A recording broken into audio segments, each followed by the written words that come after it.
Welcome to the Parental and Childcare Leave presentation. My name is Catherine Purse, and I am the Time Records and Leave Admin for the university.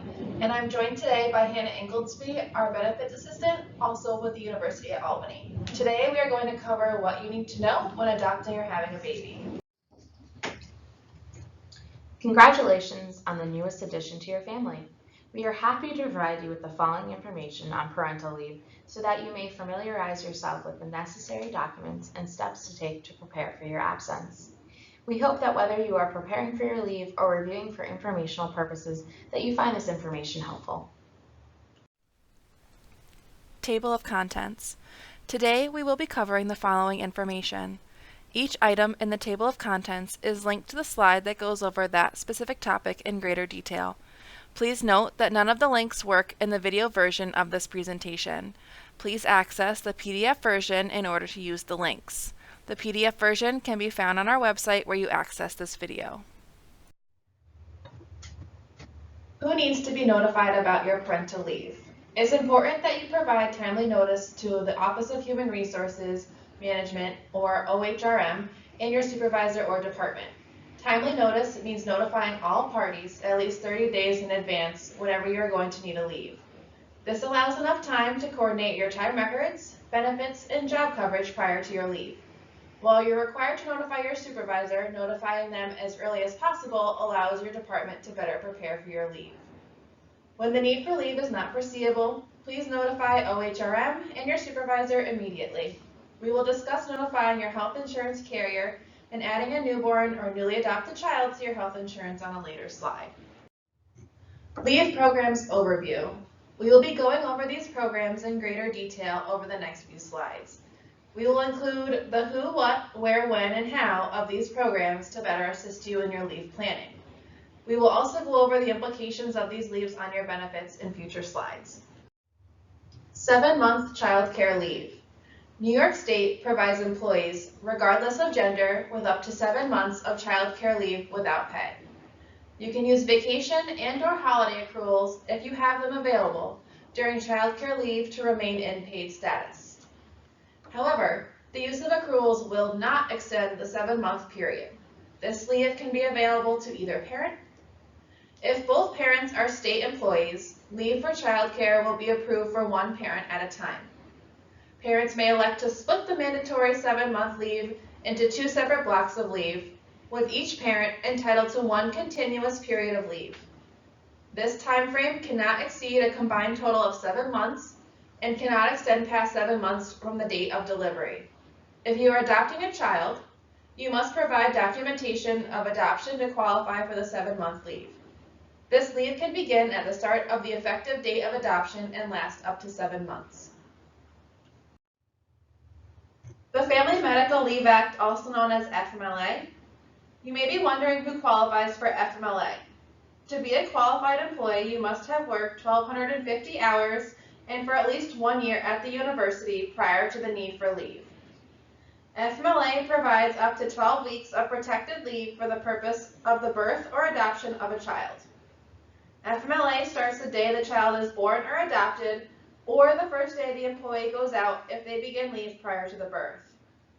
Please contact Time Records at timerecords@albany.edu or by calling 518-437-4709 for additional assistance.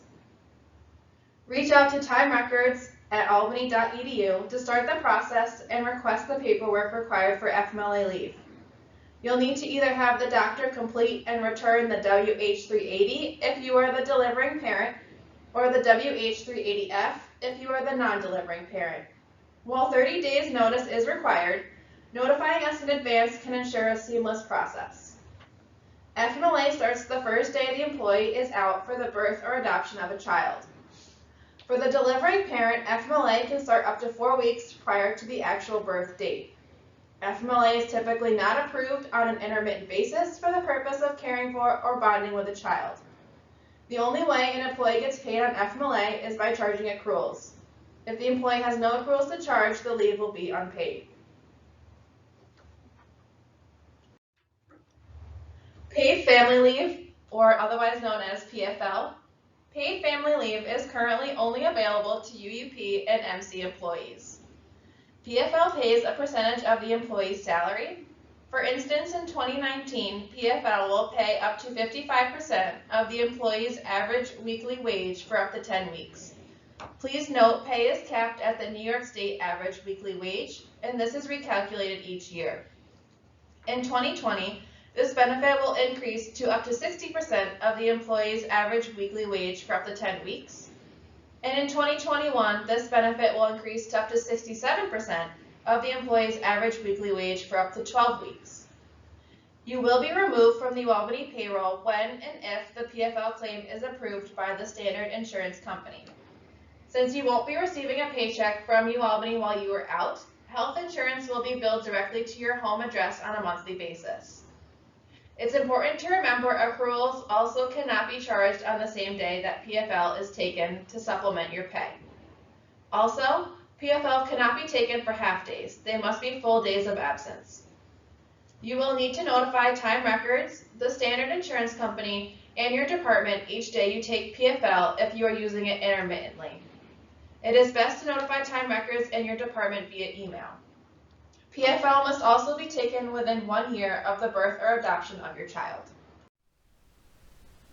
What accruals can I charge? The birth parent may charge up to 4 weeks prior to the birth of the child to sick accruals. If FMLA is applicable, it will start the first day the employee goes out on leave, not the day the child is born. Following the birth, up to 6 weeks of sick leave can be charged for a natural birth and up to 8 weeks for a C-section. Any remaining time out needs to be charged to all other available accruals in order to remain in pay status. UUP and MC non-delivering or adopting parents may charge up to 15 days of sick leave accruals. CSCA non-delivering or adopting parents may charge sick accruals for the day of the birth and up to 1 week following. All bargaining units may charge all other available accruals once their sick leave usage is exhausted. It is assumed that all accruals will be charged as appropriate unless otherwise noted to the Time Records Department. If there are complications or an illness in the family, additional sick leave accrual usage may be appropriate. Please contact HR for additional assistance. How do these leaves work together? FMLA will run simultaneously with PFL unless otherwise specified or if the employee is ineligible for one or the other. The 7-month child care leave entitlement will start the first day the child is born or adopted. The 7-month leave entitlement will end the first day the employee returns to work, and we will be giving some examples on the following slides of how these leaves work together. Leave example number 1. Here is an example of a situation involving a maternity leave. If an employee goes out on a parental leave June 1st and they opt to start using PFL on their first day out due to lack of sick accruals, FMLA, as well as their 7-month leave entitlement, will also start the first day they are out. This employee would use their 10 weeks of PFL entitlement and have 2 weeks of FMLA remaining.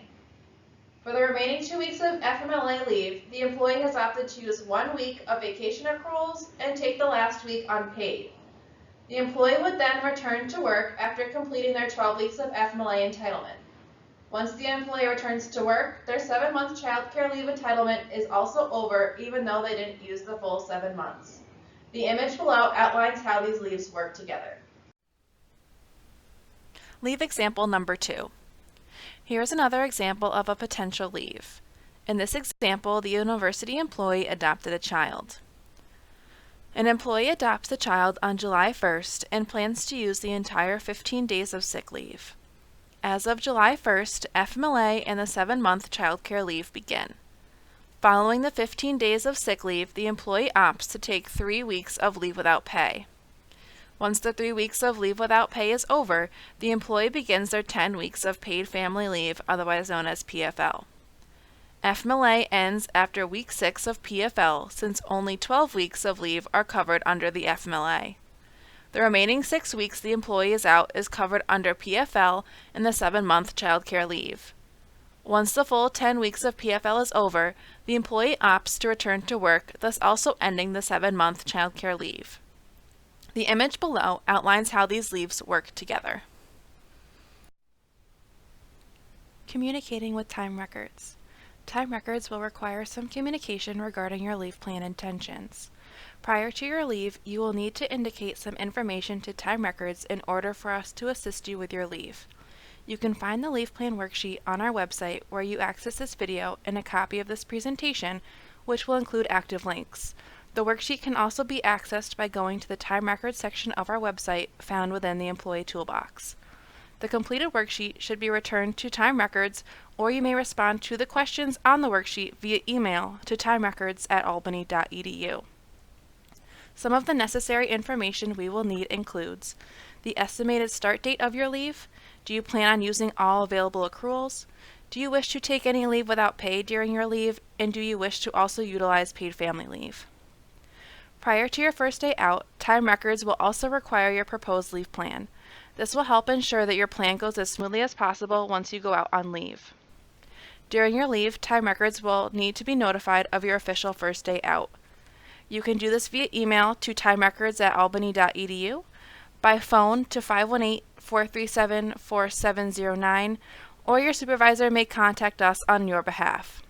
Please arrange the method for which you will be notifying us of your first day out prior to your leave starting. This is necessary in order to ensure that any adjustments to your leave plan are made including your return to work date. If applicable, we will also need to know whether the birth was natural or a C-section with verification from your doctor in order to determine how long your period of disability will be. Prior to your return to work, Time Records will need a return to work note. This note must state no restrictions in order for you to return. The only exception would be if you have restrictions upon your return.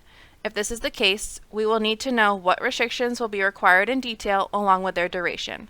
For example, no sitting for periods longer than 30 minutes at a time from 8/1 until 9/1 when the employee can return without restrictions. Once you are placed on a leave, there are a few things to consider when it comes to your benefits. It's important to understand whether or not your leave is covered, and if you're in paid or unpaid status, since your leave can affect your health insurance, dental and vision coverage, retirement, leave accruals, and 10-year timeline, as well as your paycheck distribution. We will cover how your health insurance and retirement is affected on the following slides. For more information on the other aspects of your benefits, please visit the website linked on this slide. While on the payroll during a leave of absence, you'll continue to be responsible for your share of the health insurance premium. This is the amount that you regularly see come out of your biweekly paycheck. During an approved family medical leave, FMLA absence, you will continue to be responsible for only your share of the health insurance premiums, even when in leave without pay status. If you are not eligible for FMLA or have exhausted your FMLA entitlement, a maximum of 12 weeks, you would be responsible for the full health insurance premium, which is employee plus employer share, during a period of leave without pay. In this scenario, you would be billed directly for your health insurance coverage. If coverage is suspended or canceled during this time, there will be a waiting period before health insurance would become effective again after return to the payroll. Please contact the Office of Employee Benefits if you have any questions regarding benefits during a leave of absence. Leave implications on your retirement benefits. Contributions to retirement plans are based on wages earned. No contributions will be made while in leave without pay status. The Employees Retirement System, ERS, and Teachers Retirement System, TRS, members will not receive service credit for periods of leave without pay, excluding workers' compensation leave. Leave implications on your benefits, accruals, and holidays. While on leave, you will continue to earn leave accruals while you are in pay status. This means if you are charging accruals. For the majority of the month, if in a professional position, or 7 out of 10 days in a pay period in a classified position. While in pay status, you remain eligible to observe holidays. If you are in part-time pay status, you are only eligible to observe holidays that fall on your regularly scheduled work days. On days that you are eligible to observe a holiday, accruals do not need to be charged. Leave implications on your benefits, tenure timeline. Periods of leave without pay or less than 100% pay will extend the time towards permanent or continuing appointment, but will not be considered an interruption in otherwise continuous service. A temporary cessation of service credit towards continuing appointment shall be provided, at the employee's request, in accordance with the UUP collective bargaining agreement. A request to stop tenure clock form must be completed, as well as an HRM3 form completed by the department manager. Both forms should be sent together to the Human Resources Office in UAB 300. Paperwork and additional information. Here are several links to help you learn more. The first is UAlbany's website page about leave benefits for childcare and childbirth. The second link will take you to the PFL information on SUNY's website. Here you will be able to find answers for most basic PFL questions. The packet that needs to be completed for bonding with a child can also be found through this link. Please email timerecords@albany.edu to notify us of your upcoming absence and to start the FMLA process. Adding a newborn or newly adopted child to your health insurance. It is important for you to add your child to your benefits in a timely manner. Within 30 days of birth or adoption, you'll need to complete and submit a PS-404 health insurance transaction form in order for coverage to start on the date of birth or adoption, even if you already have family coverage. If you don't submit this form within 30 days, your child will not have insurance for 8 to 10 weeks from the date the PS-404 is received by Human Resources. Completing the PS-404 is fairly simple. First, go to the website www.albany.edu/hr/assets/ps404.pdf. Complete section 1, numbers 1 through 10 on the first page. You will check number 12, change to family, and newborn, if you are changing from individual to family coverage. On page 2, complete the dependent information box under number 13. Sign and date the authorization box, then mail or deliver the form to the benefits office and UAB 300. If you are simply adding a newborn, after filling out sections 1 through 10, you'll need to provide the newborn's information on section 13. After you submit the PS-404, you have an additional 30 days to submit a copy of the child's birth certificate or adoption papers and social security number. If we do not receive documentation or notification from you within the additional 30-day period, you may have to reapply and your child may have an 8 to 10 week waiting period from your new application date. Notify benefits if you have problems or delays in obtaining documentation before the 30-day deadline. Dental and vision coverage. If you're in a UUP represented position, it's important that you contact your union to add a dependent to your dental and vision coverage. If you are an MC employee, you can enroll a dependent through the benefits office by electing dental and vision coverage on the same PS-404 form you submit for medical coverage. If you are in a CSEA represented position, it's important that you contact your union to add a dependent to your dental and vision coverage.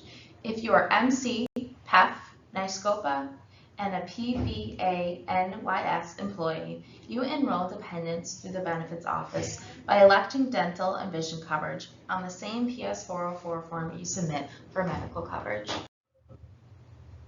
It is important to note that some health insurance carriers have important pre-authorization requirements, such as the Empire Plan. As soon as you know you're expecting, notify the Empire Plan if they are your carrier.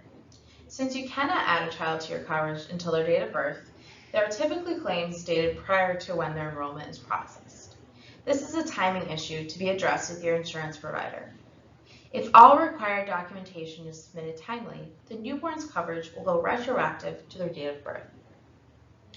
In case you want to update your beneficiaries after the birth or adoption of a new child, we provided links for many beneficiary forms. Please click on the links for the program you are participating in. The list may not be all-inclusive, so please consider updating your other benefits through the university and elsewhere. We hope that you found this information helpful. If you are taking a leave in the near future and have yet to notify our office, please do so. Our contact information is provided above. We look forward to hearing from you and would like to again extend you a congratulations.